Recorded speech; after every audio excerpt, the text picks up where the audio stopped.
So in order to access management features on ExperienceBU, you'll need to sign into the system with your student or staff credentials.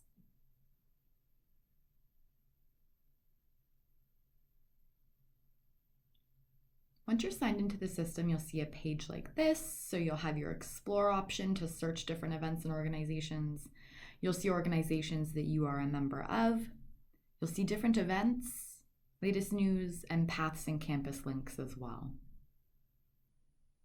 If we scroll back up to the top though, I will redirect your attention back to membership. So this could mean that you've just joined an organization as a member, or it could mean you have management access to these organizations. To determine if you have management access, there's a waffle on the top right hand of your screen. If you click there, you'll want to select Manage if it's applicable. And here I see the organizations under my memberships and my Action Center that I do have management access to. So if I click one of these organizations, I'll be redirected to this page here, which is an Action Center for this specific organization.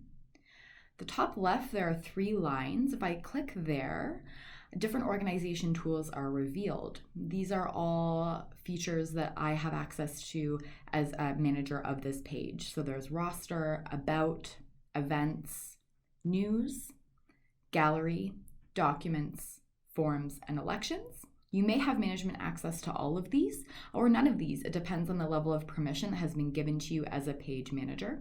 And we have tutorials for all of those features as well if you'd like to watch them after this video. I will direct your attention to the top right.